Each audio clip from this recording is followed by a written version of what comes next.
Dia pernah bilang lagi butuh uang ke gue. Dia pinjam uang lewat aplikasi pinjam online gitu. Pakai apps gue dan otomatis pakai data gue ya kan? Gue iyahin tuh. Soalnya tipe pertemanan kita tuh saling bantu dan ngeenakin satu sama lain aja. Gue punya cerita.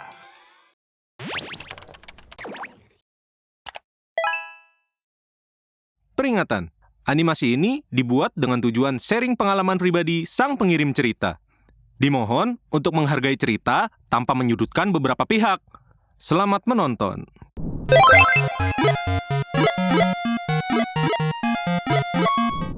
Pernah nggak sih kalian ketemu seseorang yang baru dikenal, rasanya langsung ngeklik dan berasa udah kayak saudara sendiri gitu?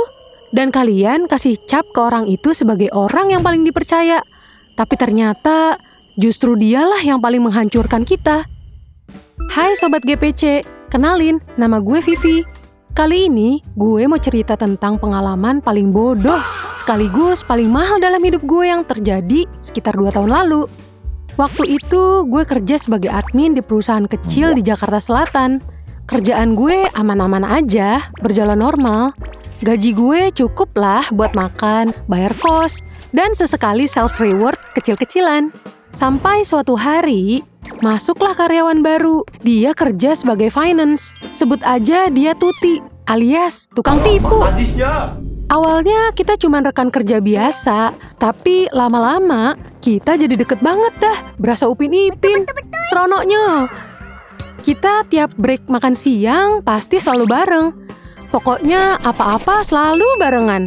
Udah kayak biji durian dibelah dua dah. Bahkan nih, kalau gue lagi malas pulang ke rumah, gue pasti nginep di kosan dia.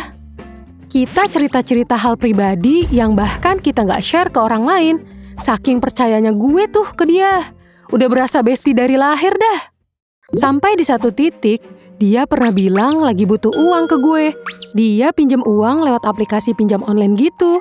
Pakai apps gue dan otomatis pakai data gue ya kan? Gue iyahin tuh. Soalnya tipe pertemanan kita tuh saling bantu dan ngeenakin satu sama lain aja.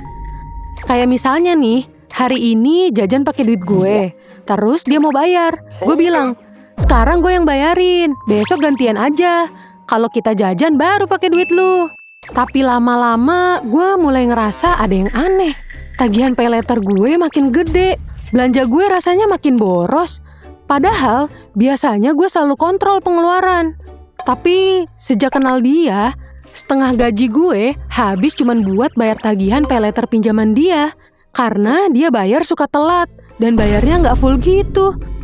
Sampai gue mikir, kok gue jadi royal banget ya sama pertemanan ini?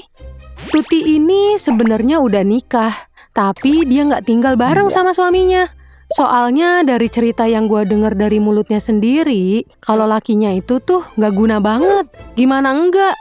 Mana udah nggak kerja, hobinya minta rokok sama skidi papap doang.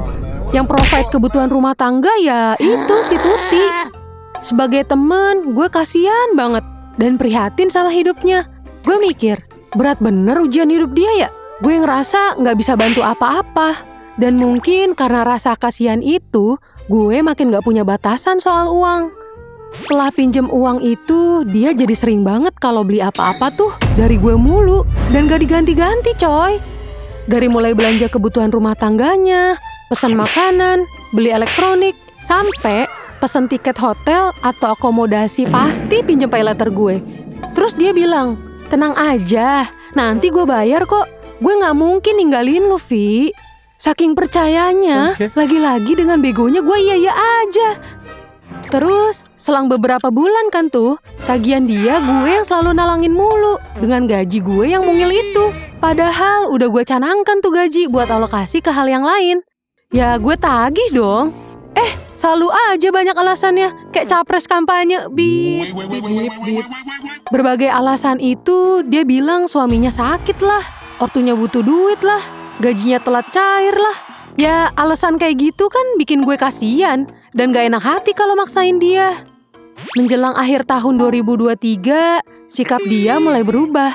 Dia jadi sering nangis, bengong, terus kalau gue ajak makan siang nih, selalu gak mau. Sampai gue tanya, ada masalah apa? Lu bisa cerita ke gue.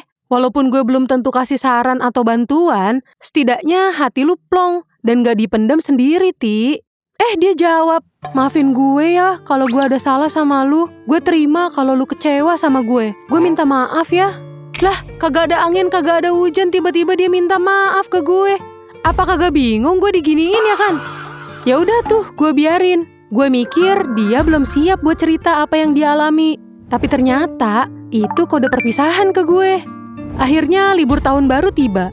Kita gak ada chatan ataupun ketemu sama sekali. Sampai akhirnya kita masuk kerja.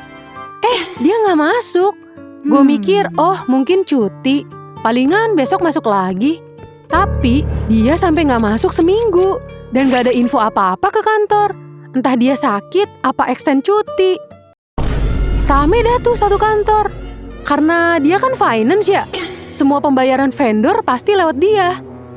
Kita semua panik. Karena kita semua tahu dia ini ngekos sendiri. Ngeri kenapa-napa kan? Kita mintalah OB buat nyamperin kosannya dia. Tapi pas sampai sana, ketemu sama ibu kosannya.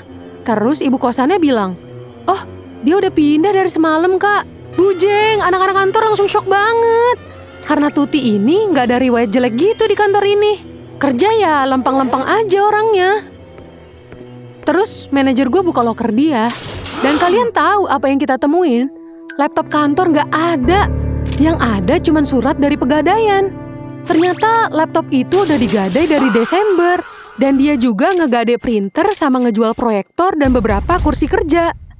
Udah gitu, ternyata pas diusut sama tim finance lain, ada beberapa dokumen transaksi yang mencurigakan yang di-approve sendiri. Dia menggelapkan uang cash operasional kantor. Dan ternyata dia juga punya utang ke beberapa karyawan lain. Di situ gue langsung nge-freeze. Karena gue langsung inget satu hal. Kalau dia pernah pinjem uang pakai data gue. Dan cicilannya masih ada 5 kali pembayaran lagi. Total sekitar 5 juta.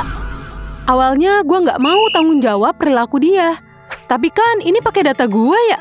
Yang ada nama gue masuk backlist kredit. Dan gak bisa ngajuin pinjaman di masa depan. Bahkan kalau gue kekeh gak bayar, bisa-bisa gue ditagih debt collector. Gue lemes banget di situ. Terus orang-orang kantor juga pada nanyain ke gue, kapan terakhir lo komunikasi sama dia? Atau dia ada cerita tentang kesulitan ekonomi nggak ke lo? Gue jawab sejujurnya, ya kalau gue juga udah nggak kontakan pas libur tahun baru itu. Cuman gue nggak cerita ke mereka kalau dia pinjem pay letter gue dan gue juga ditipu sama Tuti. Gue juga nggak cerita soal permasalahan ekonomi Tuti. Gue masih nutup aib dia. Biar gimana pun, dia pernah jadi tempat gue berkeluh kesah. Akhirnya HR kantor laporin dia ke polisi. Dan Tuti masuk ke daftar pencarian orang. Sampai sekarang gak ada kabar dia di mana. Dan utang dia ke gue di pay letter itu, mau gak mau gue yang harus lunasin. Ini pelajaran paling mahal dalam hidup gue. Dari kejadian ini, gue belajar kalau kita jangan pernah terlalu percaya sama orang yang baru kita kenal. Harus tetap set boundaries sama siapapun itu. Termasuk sama orang yang paling kalian percaya banget. Gak semua hal bisa kita share. Apalagi data pribadi. Sekarang kalau gue inget kejadian itu, rasanya masih nyesek banget. Bukan cuma karena uang yang hilang, tapi karena kepercayaan yang dihancurin gitu aja. Kita pikir kita lagi bantu temen. Padahal tanpa sadar, kita lagi buka pintu orang lain nyakitin kita. Pesan buat Sobat GPC, tetaplah jadi orang baik ya. Tapi jangan sampai kebaikan itu membuat kalian kehilangan batas. Karena di dunia ini, gak semua orang duduk di meja makan sama kita benar-benar ada di pihak kita. Semoga hidup kalian selalu dikelilingi orang baik ya. Segitu dulu cerita gue. Sampai jumpa di video GPC lainnya. Bye!